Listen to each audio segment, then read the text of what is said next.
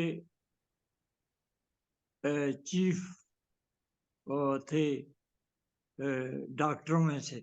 اچھا جی جی۔ تو اس خالد حسن نے کہا یہ تو بھٹو صاحب نے سوچا کہ درست کہتا ہے، یہ کوئی بات چھوٹی نہیں ہے، یہ صبح نکلے گی اخباروں میں جائے گی اور پروپیگنڈا ہوگا اور یہ ہوگا اور وہ ہوگا، جی تو بہتر یہ ہے کہ میں یہ کروا دوں رپورٹ، خود کہہ دوں کہ ہاں مجھے کوئی اعتراض نہیں ہے، تم رپورٹ جو ہے وہ درج کر لو میرے خلاف۔ کیونکہ بھٹو صاحب کو بھی یہ پتہ تھا کہ میں ایک وہ بنا دوں گا گروپ جسٹس جو ہوتے ہیں جی جی ان کا، کہ یہ انکوائری کر لیں کہ یہ بات درست ہے یا غلط ہے۔ تو انہوں نے وہ گروپ بنا دیا اور مطمئن ہو گئے۔ جی یعنی وہ ابھی تک انہوں نے صرف فوجی دیکھے تھے، ابھی جرنیل نہیں دیکھے تھے، جج جج نہیں دیکھے تھے، جی ہاں جج جن نہیں سے دیکھا۔ بعد میں ان کو واسطہ پڑا اور انہیں سمجھ آئے کہ یہ میں نے کیا غلطی کی تھی۔ تو وہ جناب وہ گروپ بیٹھا سٹاف کا، انہوں بینچ نے بینچ نے فیصلہ کر دیا کہ یہ غلط الزام ہے، یہ درست الزام نہیں ہے۔ ڈار صاحب جو پاور ہے اس میں، جو فیصلے ہوتے ہیں، کیے جاتے ہیں، کرائے جاتے ہیں، بھگتے جاتے ہیں، بھگتائے جاتے ہیں، تو آپ اندازہ کر سکتے ہیں کہ ایک آدمی کس حد تک چیزوں کو چھیڑ کر خراب کر سکتا ہے، جی ہاں چھپایا جاتا ہے۔ کس حد تک۔ یعنی آدمی وہی نعرے لگانے والا، جس دن پھانسی ہو رہی تھی بھٹو صاحب کو، جی تو جی رات کو سویا نہیں۔ ہوں چھوٹی بیٹی جو ان کی تھی، پتہ نہیں اب زندہ ہے یا نہیں، خدا زندگی دے انہیں، لیکن وہ تھی دماغی طور پر جی اسپیشل چائلڈ تھی وہ، اسپیشل اسپیشل چائلڈ تھی، تھی وہ بچی۔ ہاں یہ آپ کو پتہ ہے جی جی کہ بالکل۔ اسپیشل چائلڈ تھی۔ تو انہوں نے حسب معمول وہ شام کو کسی وقت یہ انہیں کہتی ہوتی تھی کہ مجھے لے چلو اب ایئرپورٹ پہ، وہاں سے میں نے آئس کریم کھانی ہے۔ تو جناب وہ ایئرپورٹ پہ لے جا رہے تھے، ان کا اے ڈی سی ساتھ بیٹھا ہوا تھا، آئس کریم وغیرہ لے کے دی بیٹی کو۔ تو وہ تو بی بی سی والے تو پوری لشکر لے کے جنرل جا کے پیچھے پڑے ہوئے تھے، جی ہاں وہ تو خبریں، جی ہاں وہ تو خبریں نشر خبریں کر آ رہے۔ رہی تھی۔ تو انہوں نے اپنے اے ڈی سی کو کہا کہ میرا اس میں کیا قصور ہے؟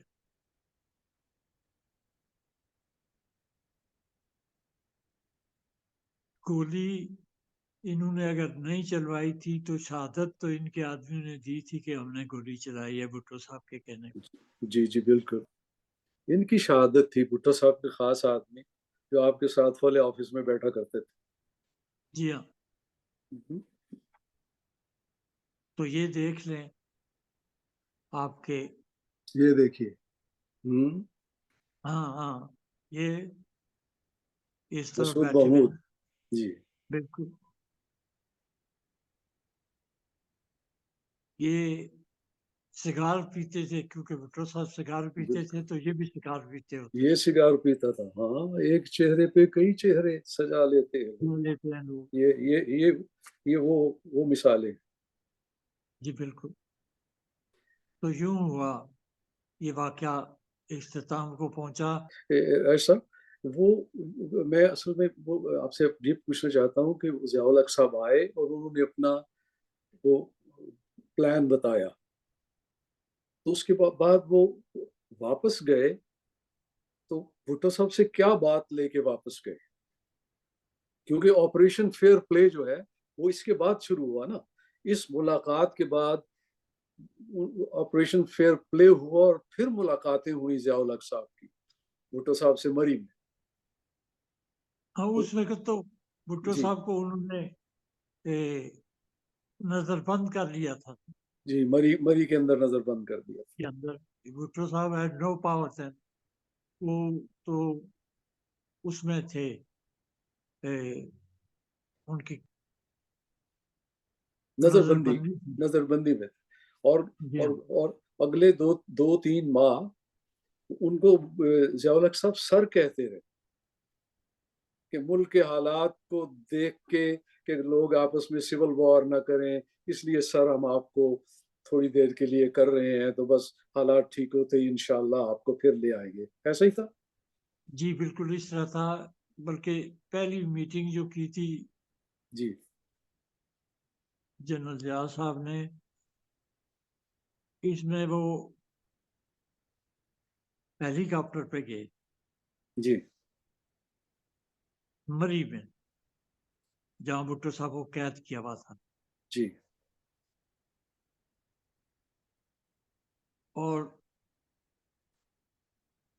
کمال کی بات یہ تھی کہ اترے جہاز سے اس سے ہیلی کاپٹر سے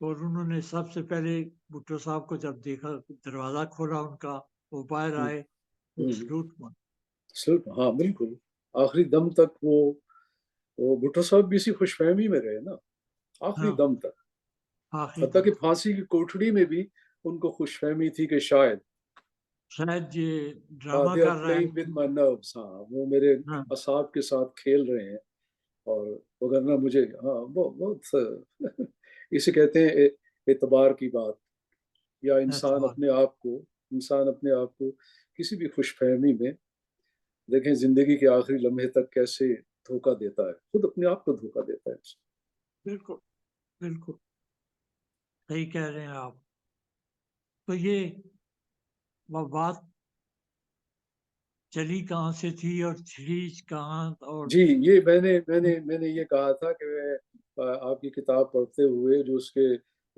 پیج نمبر 14 15 16 17 ہے اس کے اوپر آپ نے اس ساری ملاقات کو اس کا احوال بیان کیا ہے میں پھر جو لوگ دلچسپی رکھتے ہیں تو کتاب تو ہے 249 پیجز کی میرا خیال ہے 429 کی ہے کیا مجھے 429 کی ہے تو میرا خیال ہے کہ چاہے دن اور رات چل پڑے ایک ساتھ تو وہ اس کو پوری پڑھے بغیر نہیں چھوڑ سکتے آپ کی کتاب میں اتنی معلومات ہیں اتنے حقائق ہیں ابھی میں آپ کی کتاب کا ایک پیج جس پہ آپ نے یہ جو کچھ بیان کیا ہے ہم نے اس کو دلچسپی سے بتایا بھی ہے اور سنا بھی ہے میں آپ کی کتاب کا ایک پیج دکھانا چاہتا ہوں جو میں نے کہا تھا نا ایک شخص جو کسی پارٹی کسی نظریے کے لیے کسی شخص کے لیے خلوص نیت سے ساری زندگی ان کے ساتھ رہا پھر بھی اس میں اتنی اخلاقی جرت ہے کہ وہ جہاں جس نے غلطی کی چاہے وہ اس کی اپنی محبوب شخصیت کیوں نہ ہو اس نے بیان کیا ہے کیونکہ ظاہر ہے زندگی کا تجربہ حاصل کرنے کے بعد ضروری نہیں کہ وہی کیفیت اور وہی حالات دوسرے لوگ دیکھیں بلکہ دوسرے لوگ اس سے سبق حاصل کریں اور وہ حالات کا صحیح طور پہ تجزیہ کرنے کی اپنے آپ میں استعداد پیدا کریں، اپنے آپ میں پوٹینشیل پیدا کریں. میں آپ کو وہ صفحہ دکھا کے پھر میں آپ سے بات کروں گا. بھٹوز فیٹفل مس ججمنٹس، یہ صفحہ بتاتا ہے کہ آپ نے اس کتاب میں ان سب حالات کا تجزیہ سب کرنے کے بعد ایک دیانت دارانہ رائے دی ہے، چاہے اس میں بھٹو صاحب کی مس ججمنٹ کا نام آتا ہے. اور یہی میں کہتا ہوں، اب آپ کی دیکھیں، اب آپ پولیٹیکل ایکٹیوسٹ نہیں رہے، آپ پیپلز پارٹی کے رکن نہیں رہے، آپ ایک مورخ ہیں. اور مورخ کا یہ فرض ہے کہ وہ بغیر کسی تعصب کے سچائی کے ساتھ حالات کو بیان کریں. یہاں میں آپ کو اس بات کی مثال کے لیے میں آپ کو 3 کتابوں کا اور 2-3 کتابوں کا تذکرہ کرنا چاہتا ہوں. میں نے اسی لیے شروع میں آپ سے پوچھا تھا کیا جنرل فیض چشتی ساتھ تھے، کیا جنرل عارف ساتھ تھے.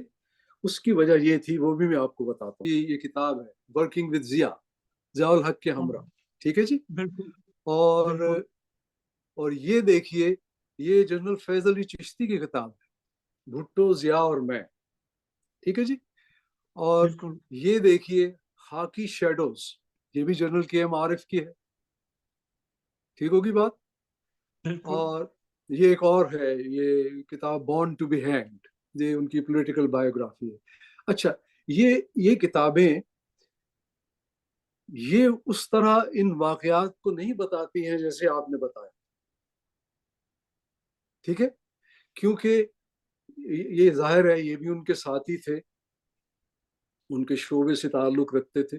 ان کے ذہن میں وہ غیر جانبداری یا وہ حقیقت پسندی نہیں آ سکتی تھی، سوائے اس کے کہ کتابوں میں کہیں کہیں وہ اپنی خود نمائی، اپنا کچھ بتائیں کہ ہم نے یہ کیا، ہم نے یہ مشورہ دیا، ہم نے یہ کیا. لیکن ان کتابوں میں ان واقعات کی حقیقت اس طرح نہیں ہے جو آپ کی کتاب میں ہے. اس لیے میں نے خاص طور پہ ان کتابوں کا بھی تذکرہ کرنا ضروری سمجھا ہے. میرا خیال ہے کہ آپ سمجھتے ہیں کہ جو میں نے سوال کیا تھا اس کا جواب مکمل ہو گیا ہے، اور کچھ کہنے کی گنجائش نہیں ہے. نہیں، آپ نے ٹھیک کہا. اور آپ نے جس طرح تجزیے کو سمجھا، یہ ایک اینکر جو ہے اس کی بھی صلاحیت ہونی چاہیے کہ چیزوں کو سمجھے کہ کیا چیز میں پڑھ رہا ہوں اور یہ کیا اس کے مطلب ہے اور کیا معنی ہے. جس طرح آپ نے ان کے معنی ڈھونڈے اور مقصد ڈھونڈا، یہ آپ کا بھی کمال ہے. میں ضرور کہنا چاہوں گا کہ کتابیں تو کچھ میری بہت سے لوگوں نے پڑھی ہوں گی، پڑھتے بھی ہیں، لیکن وہ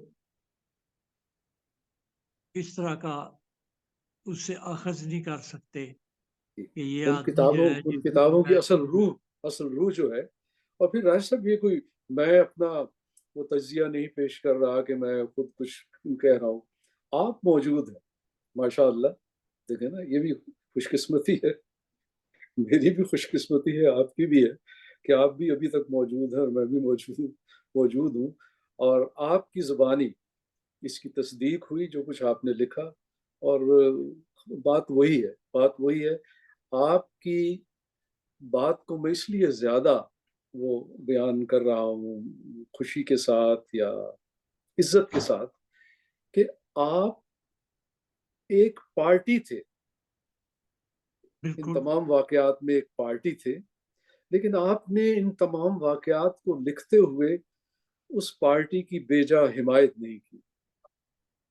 جی بالکل. بلکہ جہاں جہاں آپ کو کوئی داغ دھبا نظر آیا، آپ نے اس کو پوری دیانتداری سے بیان کیا ہے اور بہت تفصیل سے بیان کیا ہے. میں دیکھیں، وقت اجازت نہیں دیتا. میں سمجھتا ہوں کہ ہم وہی بات، ہمیں ناظرین کے صبر کا امتحان نہیں لینا چاہیے. اور میں سمجھتا ہوں کہ یہ بہت کافی ہوا ہے، اور موقع ملے گا، پھر ملے گا. اور کیونکہ ابھی بہت سی باتیں، اب میرے ذہن میں اور 2-3 سوال ہیں. اب جو میں آپ سے 1-2 اور خواہش کرتا ہوں کہ آپ کے ساتھ بیٹھک ہوں، اس میں سوال پوچھوں گا. اب میں نے وہ یہ نہیں کہنا کہ یہ دیکھیں اور بتائیں یہ کیا بات ہے میں آپ سے سوال پوچھوں گا، اور مجھے بے حد خوشی ہے کہ آپ نے میرے سوال کو بہت اچھے طریقے سے بتایا۔ ظاہر ہے پھر وہی بات آپ نے جو بھی بات کی ہے، سب لوگ آج کل تو ویسی کتابوں کا پڑھنے کا شوق ختم ہو گیا، کون کتابیں پڑھتا ہے، تاجر نہیں پڑھتا۔ ہاں، کوئی کتابیں بہت کم پڑھتے ہیں۔ تو میں کہتا ہوں کہ ہمارے اس پروگرام یا اس تھوڑی سی جو کوشش اور جستجو ہے، اس سے کم جو کتابیں نہیں پڑھتے انہیں ان کتابوں کے اندر لکھی ہوئی سچائی سے واقفیت ضرور ہونی چاہیے، بس یہی کوشش ہے۔ تو جی جی بہت بڑی بات ہے، یہ بہت جی بڑی بات ہے۔ جی تو میں پھر شکریہ ادا کرتا ہوں آپ کے وقت کا، اور ناظرین کا بھی۔ تو وہ ہمیشہ یہی ہوتا ہے کہ زمانہ بڑے شوق سے سن رہا تھا، ہم ہی سو جاتے ہیں داستاں کہتے کہتے، ہمیں نیند آ جاتی ہے۔ جی تو اس لیے ناظرین کا اور آپ کا شکریہ ادا کرتے ہوئے، اور پھر اگلی نشست کے لیے آپ سے درخواست کرتے ہوئے میں اجازت چاہوں گا۔ نعرہ لگائیے، پاکستان پاکستان زندہ باد۔ زندہ باد، زندہ باد، خدا حافظ۔